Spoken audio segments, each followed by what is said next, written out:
What is an autistic profile and why it's important to understand it?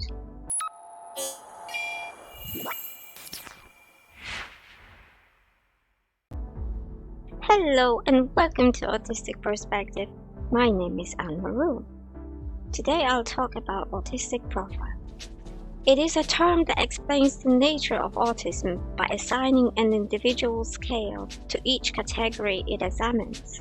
For example, a neurotypical child will perform at school more or less equally well in all subjects, whereas an autistic child may struggle with one or more subjects and excel at others. When I was at school, I did very well in chemistry, biology, art, reading, writing, and languages. I was quite average at geography and terrible beyond simple math. I was abysmal at physics, history, music, and PE. The difference between those profiles is that autistic graph reveals spikes relating to individual deficits and surpluses and their scale. Profile can examine various aspects such as behavioral components, emotions, sensory sensitivities, or sets of traits. However, regardless of the aspect the profile is focused on, its outcome is invariably the same when comparing neurotypical and neurodiverse samples.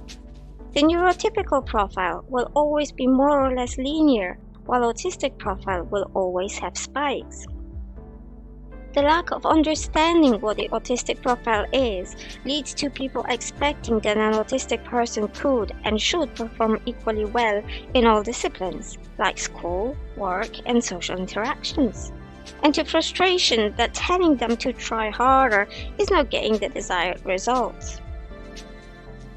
Even though the autistic profile doesn't explain the causes behind each of the spikes, it is extremely useful in identifying the areas where a person struggles and exceeds, and it can be used to provide them help in areas that are difficult and to facilitate and nourish areas that the person excels at.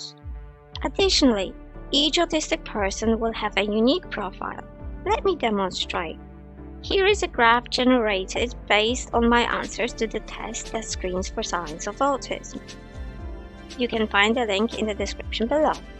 This graph applies only to me. Another autistic person will have a different result because their strengths and weaknesses are distributed differently. For example, they could score higher on aggression and lower on social difficulty than me. Yet, we both are undeniably autistic because we tick all the necessary boxes of the DSM-5 requirements of autism diagnosis. That's why it is so important to understand that if you have interacted with one autistic person, your experience may not be applicable to another. In my next video, I will talk about my spiky deficits and surpluses in a greater detail. Please let me know if this video was helpful to you, and if you liked it, press those buttons.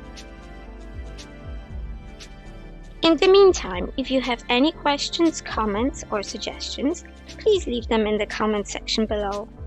Also, you can join our Telegram chat group if you'd like to connect with a community of like-minded people. Thank you for watching. Have a lovely day. Yours autistically, Anne Maroon.